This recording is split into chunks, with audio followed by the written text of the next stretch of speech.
wabarakatuh. Perkenalkan, saya Nurul Hudal Amin, peserta Latsar CPNS tahun 2022 angkatan 3. Di sini saya akan mereview kembali materi berorientasi pada pelayanan. Definisi dari pelayanan publik sebagaimana yang tercantum dalam Undang-Undang yaitu pelayanan publik adalah kegiatan atau rangkaian kegiatan dalam rangka pemenuhan kebutuhan pelayanan sesuai dengan peraturan perundang-undangan bagi setiap warga negara dan penduduk atas barang, jasa, dan atau pelayanan administratif yang disediakan oleh penyelenggara pelayanan publik. Dalam batasan pengertian tersebut, jelas bahwa aparatur sipil negara atau ASN adalah salah satu dari penyelenggara pelayanan publik yang kemudian dikuatkan kembali dalam Undang-Undang Nomor 5 Tahun 2014 tentang Aparatur Sipil Negara atau Undang-Undang ASN yang menyatakan bahwa tugas ASN dalam melayani masyarakat, pelayanan yang berorientasi pada customer satisfaction adalah wujud pelayanan yang terbaik kepada masyarakat atau dikenal dengan sebutan pelayanan prima. Nah, terdapat 3 unsur penting dalam pelayanan publik yang terkhususnya dalam konteks ASN, yaitu yang pertama, penyelenggara pelayanan publik, yaitu ASN atau birokrasi. Yang kedua, penerima layanan, yaitu masyarakat, stakeholder atau sektor privat. Yang ketiga, kepuasan yang diberikan dan atau diterima oleh penerima layanan. Nah, sebagaimana kita ketahui, pasal 10 Undang-Undang ASN, pegawai ASN berfungsi sebagai pelaksana kebijakan publik, pelayanan publik, serta sebagai perekat dan pemersatu bangsa. Nah, untuk menjalankan fungsi tersebut, pegawai ASN bertugas untuk A. Melaksanakan kebijakan publik yang dibuat oleh pejabat pembina kepegawaian sesuai dengan ketentuan peraturan perundang-undangan. Yang B. Memberikan pelayanan publik yang profesional dan berkualitas. Dan C. Mempererat persatuan dan kesatuan Negara Kesatuan Republik Indonesia.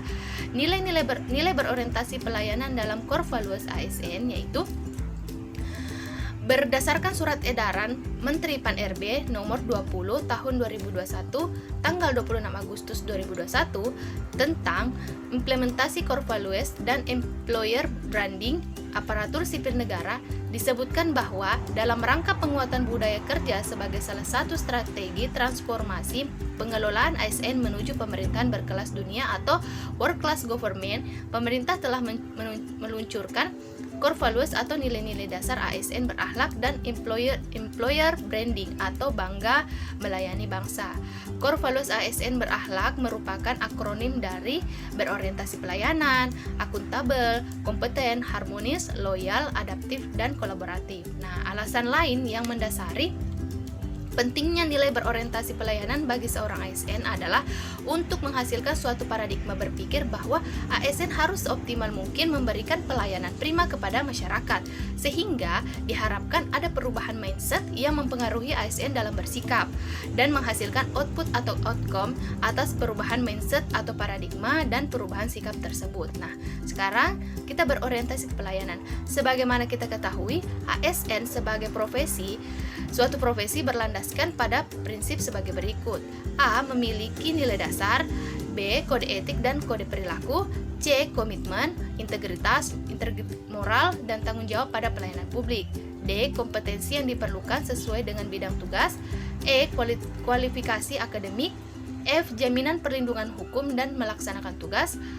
G. Profesionalitas jabatan. Nah, adapun panduan perilaku nilai berorientasi pelayanan ini dalam pelaksanaan tugas sehari-hari sebagai seorang ASN. Yang pertama itu memahami dan memenuhi kebutuhan masyarakat. Perwujudan panduan perilaku yang pertama itu mengabdi kepada negara dan rakyat Indonesia. Yang kedua, menjalankan tugas secara profesional dan tidak berpihak.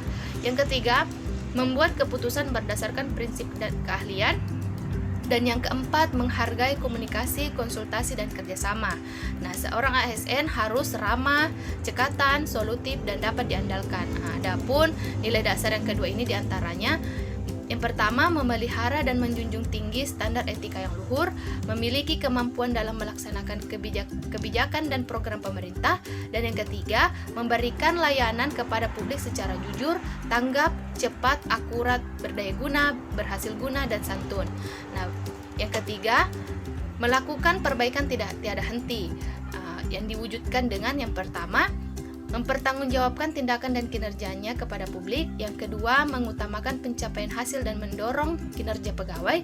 Nah, Adapun faktor yang mempengaruhi tumbuh dan berkembangnya inovasi pelayanan publik diantaranya itu komitmen dari pimpinan, adanya budaya inovasi, dan dukungan regulasi. Nah, adanya kolaborasi antara pemerintah, partisipasi masyarakat, dan stakeholder terkait lainnya perlu dibangun sebagai bentuk strategi untuk mendorong tumbuh dan berkembangnya inovasi pelayanan publik. Terima kasih sudah mendengarkan hasil resume berorientasi pelayanan.